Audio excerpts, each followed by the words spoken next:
O sinfonie a cincea de Tchaikovsky, așa cum mulți dintre noi nu am ascultat niciodată live. Aceasta a fost opinia multor melomani după seara de 15 septembrie 2023, unul dintre momentele memorabile ale ediției de anul acesta a Festivalului Internațional George Enescu. I se datorează aproape în exclusivitate dirijorului Tugan Sokhiev, o nouă reîntâlnire premium aici la Ediție Limitată. Sunt Marius Constantinescu.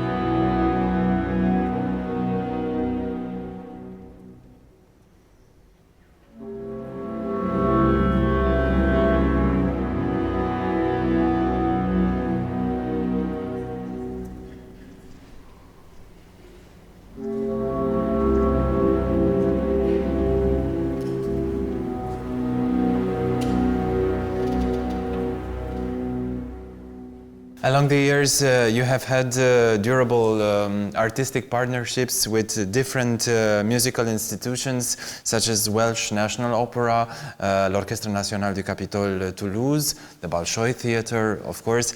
How did all these episodes change or influence your artistic personality? Since I was here first time 10 years ago in Bucharest for UNESCO Festival, I have to say that my career really took off, and I had a fantastic opportunity since then establish a great relationship with wonderful orchestras like Berlin Philharmonic as well and Vienna Philharmonic. And actually I remember last time I finished my concert in UNESCO Festival, I flew straight out to Asia to do a concert with Vienna Philharmonic. That was my debut with them.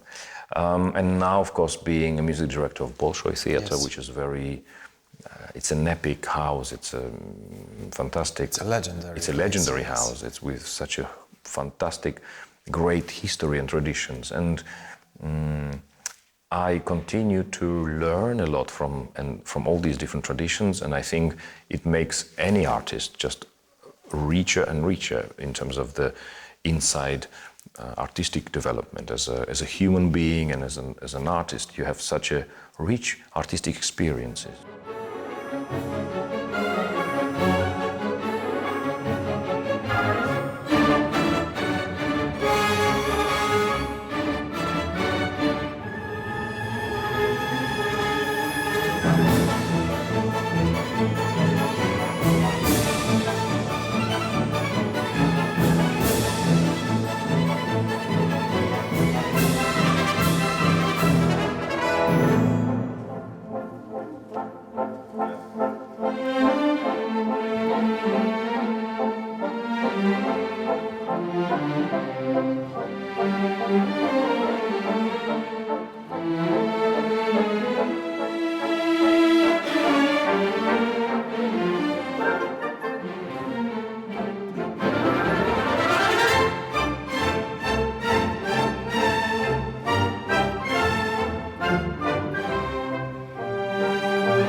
Being young or younger represents an opportunity in almost every field today. What about orchestra conducting? Well, it is also an opportunity. It's maybe more challenging opportunity. It's in many ways more difficult. In many ways it's easier. You're maybe more courageous because of your age. You're more ambitious. And on the other hand, it's more easier to overcome some difficulties because you don't stress out about them too much. Mm-hmm. What about communication with the orchestra members? I don't think communication really depends on age because communication is something which comes naturally for people or not. It's of any age. How many times did you have to prove that age has nothing to do with authority or expertise? Every concert. Really? Every day of my work with orchestra. But today this stigmata of conductor must be old is now gone, really, because there are so many examples of young conductors of my age who are doing wonderful job today and succeeded in their career. It's amazing. So it proves that today maybe the young generation of conductors could be as good as people could expect them to be. Maestro Sokhiev, welcome back to Bucharest. Well, from the last time we have spoken, that was 5 years ago, the world has changed. Everything has changed around us. Even our personal approach changed. And I was wondering, for the beginning of our talk, has the way of us listening to music changed that too? First of all, thank you very much for your warm welcome here in Bucharest. It's always a wonderful opportunity to be part of this great and very interesting and very exciting festival, which has been running now for so many years, very successfully. Yes, of course, we cannot forget what's happened, last 3-4 years, and it definitely changed us. It changed the way we suddenly started appreciating simple things in life, the ones we always took for granted before, how important it became for musicians, for artists, for orchestras to have public. We always thought public is something natural, automatic. Like you come to the concert, there's a public, and suddenly with 2 years we had no public. And we understood how important it is to have this exchange, this rapport with public. I played during pandemic, for streaming in empty halls and everything. So, but it's still not the same energy and not the same atmosphere in the hall. So I think we learned to appreciate a little bit more what we stopped appreciating before. As you were talking about the public, do you believe in explaining the music to the public, in offering the listeners a certain key to maybe understand the music better? Certain music does need explanation. Certain music needs to be made accessible to public, because it depends on the composer, it depends on how complex is the score, the orchestration, which period we are talking. Is it 19th century, is it 20th century, is it? So I believe it is quite helpful to do that. But then again, they say that music is universal, that music appeals to everyone, and that music should be contained in itself and self-sufficient, as much as convincing whatever audience in whatever place of the world of its own value. Music is self-sufficient, but sometimes you need, for those members of the public who are very keen, who love music, who love classical music, they come to hear the concert, but sometimes, simply because they're not professional musicians, they sometimes find some compositions very, very complicated. And that's why you need to help them to understand. To contextualize, yes. Exactly. Mm-hmm. You need to explain them the layers, the context, the characters, the motifs, the general.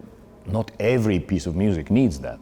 But sometimes the keen listeners, they want to understand, and that sometimes helps them.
This is your third time in Bucharest, I think, because you have come here for the first time in 2009 with Capitol de Toulouse, then 2019 with Concertgebouw, now with Santa Cecilia. So 3 different orchestras for your presences here.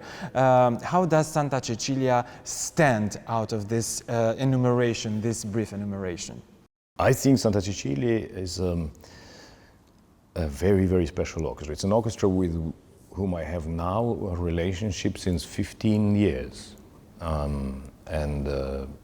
It definitely was quite an interesting and long journey in my relationship with this orchestra, and what never stops to surprise me and amaze me is their vibrancy and their reactivity to music, you know.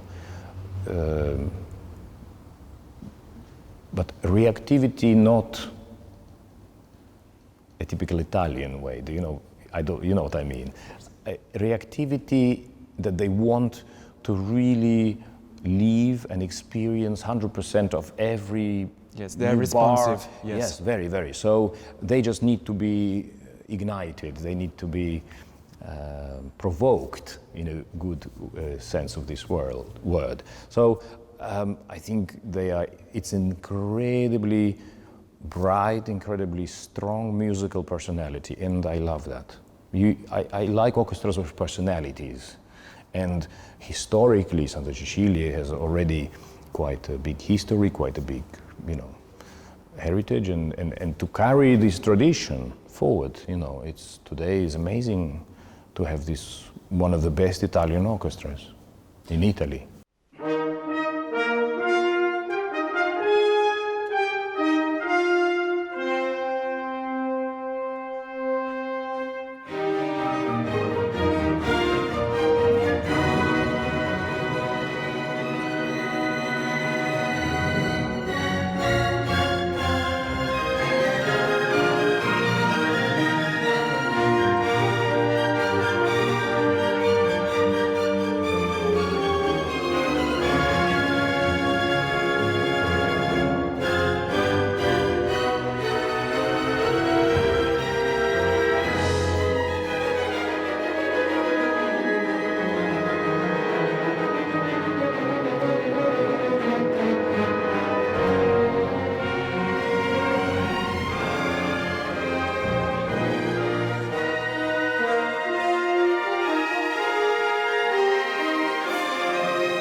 Tell me a bit about the pairing, the musical pairing of this first evening, your first concert here, Enescu and Tchaikovsky, Enescu's First Symphony and Tchaikovsky's Fifth. First of all, this gives me an opportunity to revisit music of Enescu. And I think this time, particularly, is his early symphony, when he was very, very young. We know that he was so connected with France, he studied in France, in Paris, and I think, first of all, we can clearly see how he's still searching for his own style. Suddenly you can see, and you can hear in some moments of this symphony, he has a homage to Brahms, or suddenly you hear some other French composers, and how much he was trying to find his own way, and very, very often in this symphony, there are big moments where you think, oh, this is him, this is him. He found already this identity which we know later in his music. The pairing for me is important because this French side of Enescu, which of course he carried on through his life, and admiration of Tchaikovsky for French music. Because Tchaikovsky was the only Russian composer who was not basing his composition on a Russian folkloric music like Rimsky-Korsakov, Borodin, Mussorgsky, etc. So he was the only one looking to the West and French, first of all, the French culture. You know, he perfectly spoke French and he wrote all the letters in French. So I think this Paris, France, I think this is the common subject here which unites both Enescu and Tchaikovsky.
Născut în Osetia, Tugan Sokhiev continuă tradiția marilor șefi de orchestră ruși, de la Evgeni Mravinsky la Ilia Muzin.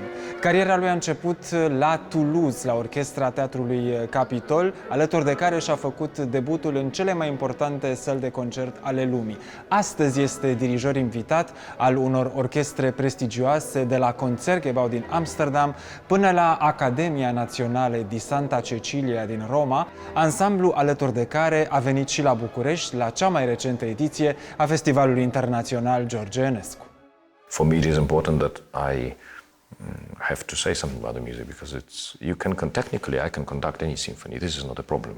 It's what do you have to say about the music. And there are some symphonies of Mahler, for example, I'm not touching yet. You know, his later symphonies, because when he was writing his symphony number 7 or 8 and 9, he had already such tremendous life experience, you know, and you have to be ready. You have to be, as a human being, be mature enough to say something. Well, that's my personal approach.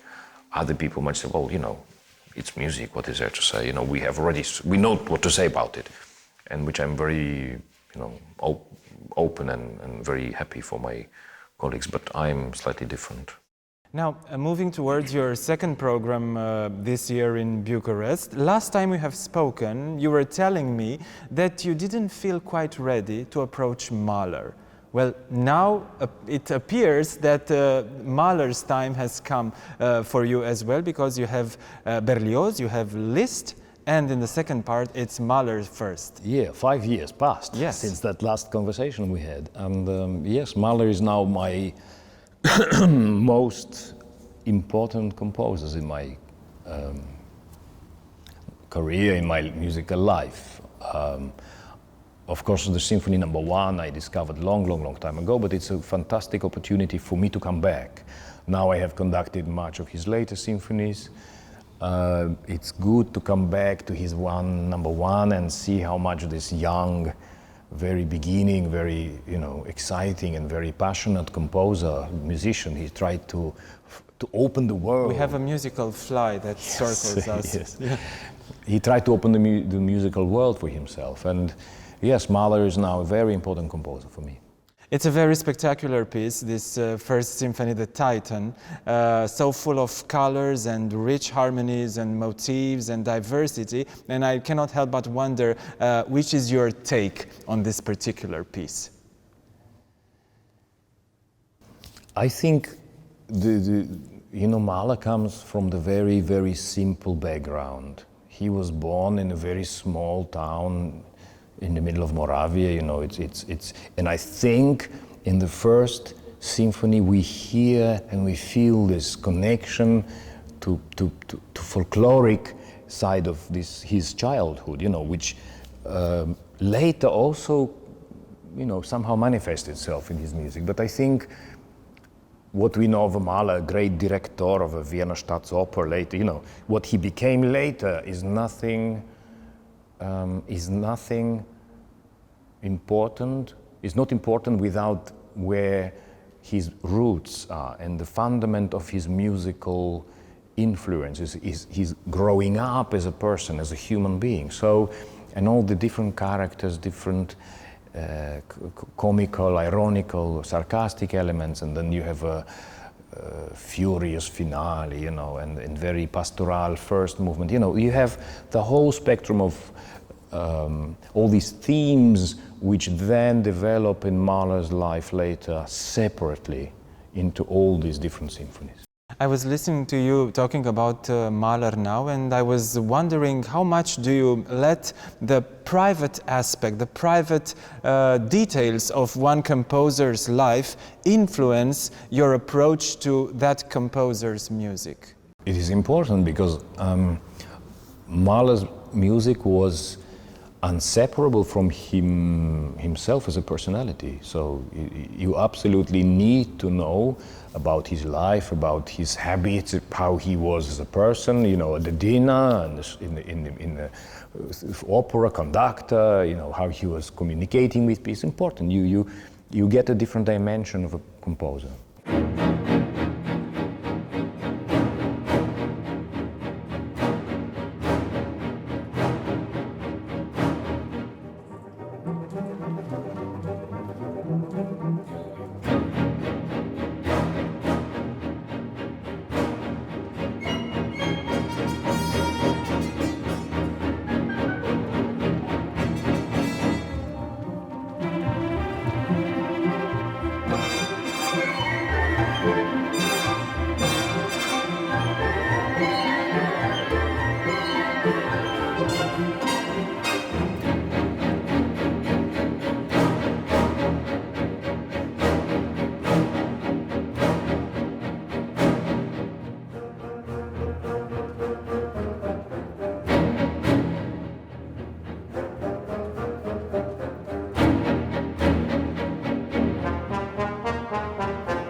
Is it true that there are specific orchestras designed, conceived to produce specific works or adapt to specific national schools? Well, there are certain national traditions, national influences, influenced by the school, by the composing school. Of course, the French orchestras, for example, in my view, they grow up with the French music, and the French music dictates a certain colors, certain weight in the sound. Well, it's much lighter. It's sometimes very transparent. A lot of colors. When you are conducting Tchaikovsky, for instance, are you tempted to also try to transmit through your conducting, your musical approach, his tormented personality, his strenuous life? Yes, in a way, because it's kind of written like that. So, yeah, I think it's especially the number 5, Fifth Symphony is particularly tormented, and it shows itself in this way. Of course, I have to help Tchaikovsky really to speak through this score of his ideas. This is my job.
Well, my next one could be a rather peculiar question, but I was curious. Do you need to literally visualize something while conducting? I mean, does music generate images in front of your eyes while you are actually conducting? In my case, yes. Not all the time, but sometimes. I very much see and hear music and sounds as a color. For me, music is color. When you have color, you have some images, characters. It's important because there is something. The ultimate goal for me is not the notes. Notes is a solfege, you know.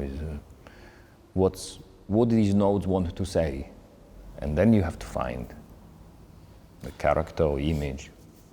Well, music accompanies you even when you're not rehearsing, even when you're not studying, even when you're not conducting. Is there such a moment when you want the music simply to be still and absolutely quiet? Yes. You mean the music itself? Yes. I mean, not to have music linked to you in any way. Yes, when I finish rehearsal and when I finish the concert, because can you actually detach yourself from the music? Difficult, that very but moment? I try because yeah. it's important for me to recharge, you know, and completely reset. And also it helps you analyze what happened, how was the concert, how was the rehearsal, and then you have a fresh look, fresh impression. If tomorrow morning you look at it and think, oh, I think that was too fast, or maybe that was not interesting, or because if you're constantly in this, you don't really see clear anymore. So I need silence between my rehearsals and the concerts.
We have two crucial moments, before and after the concert. Which one do you prefer?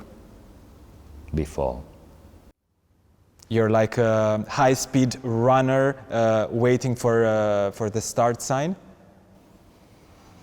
Yeah, maybe, because in the middle of the run I decide to turn left or right. I never know, you know, if I see another road, I take it and go, you know. I change the course. And this is what's fantastic about music. In the concert, we can choose different direction. It's also a question of focus, and I imagine that the focus before the actually beginning of the concert must be so intense. Do you easily get distracted? I mean, if there's some external noise surrounding you, those very moments before the concert? No, I know how to concentrate. I know it's with my years of experience, I already have my own way of concentrating just before you begin the concert. Now it became easier. Well, you know why they say that music unites people? Music is universal, as I was mentioning at the beginning of our interview. But my question to you is, can music also divide people? But yes, but look at Wagner. There are people who Right. hate Wagner and Yes. people who love Wagner. Yes, but that In is this a way. yes, that is an historical explanation, let's say. But when we don't know music or we don't know the background of a certain composer like Wagner, your example, can music become this this instrument, this tool in dividing more parties, more Yes, it can become. communities? But music should never be used as an instrument for dividing the society. Music is a gift to humanity. In the same way as any art form is a gift to humanity. If anybody who tries to use it for any other reasons than it was created for is wrong. Does the literature divide society in a way that creates discussions? Yes. That's a different thing, yes. Yes, but- discussing, yes, but Discussion, but does parting people, actually separating them, making them enemies one to the other one. No, but the music has a uniting. It's embracing. I mean, look in the orchestra. You have 100 people. So the very nature of music is putting notes together, putting harmonies together. The very nature of music is uniting.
La întâlnirea noastră anterioară din 2019, Tugan Sokhiev îmi spunea că încă păstrează compozitori pentru o evoluție în timp a parcursului său artistic, aceștia fiind la acel moment Gustav Mahler și Anton Bruckner. Astăzi, pentru Tugan Sokhiev, Gustav Mahler este cel mai dirijat compozitor, dar Sinfonia a 5-a de Tchaikovsky rămâne firul roșu al întregii sale evoluții, atât artistice cât și umane.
Last time we have spoken, you were telling me that nothing relaxes you more than nature.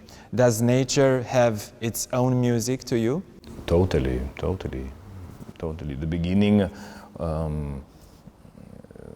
of Mahler's First Symphony, for example, is a typical example. When you are in the mountains and you hear there is no noise, there is no traffic, there is no planes, but in the Alps somewhere, but you hear this, it's a silence that is almost whistling silence, you know? And this is something Mahler knew very well, because he was somebody who appreciated nature. And he even said himself once, a conductor who does not love nature will never appreciate the real truth and real value of music. You must love nature. But I, by myself, naturally, is drawn to it, you know. I don't go specially to nature to understand better music of Mahler, you know. Naturally, for me, nature is something I find inspiration from. It could be rain, it could be a small village, it could be a very simple country food, it could be mountains, it could be anything. But nature is around us. A simple tree in the park of the city is in nature. 5 years ago, Mahler was a goal, a scope, a perspective for you to reach on at a certain time. Now, if I were to ask you which other composer stand where Mahler stood 5 years ago, what would your answer be? Today, for me, it's Bruckner.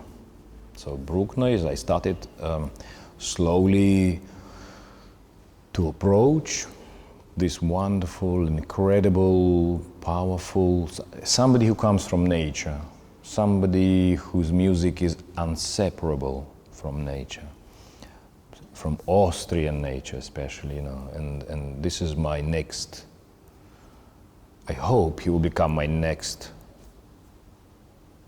musical partner. Quite often the music builds itself from a certain theme or a certain motif to which one adds, of course, the variations and all the other things. Now, if we were to choose a certain musical piece that would be your life and your career motif as well, like a fil rouge of your life, could you make that choice?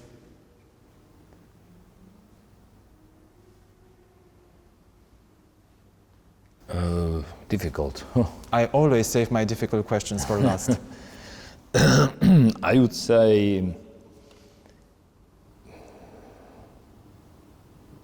Sacre de Printemps, Stravinsky, because it's something which starts with a very, very simple, fundamental, prehistoric, and then goes into something completely different universe. This is something I always, you know, but it's very difficult to answer your question. It's maybe, on the other hand, I could say Tchaikovsky 5.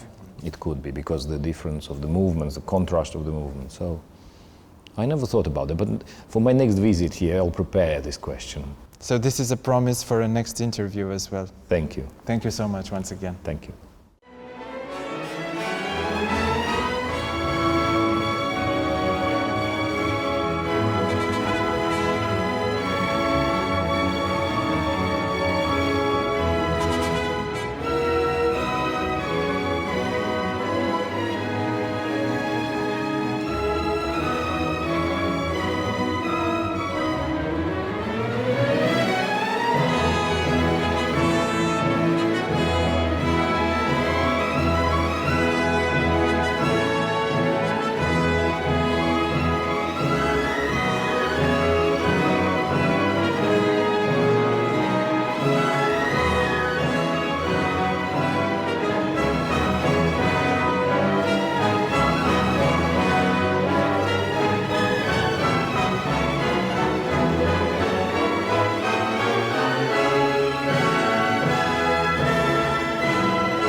Doamnelor, domnilor, ediția limitată de astăzi se închide aici. Sunt Marius Constantinescu, trăiți nelimitat!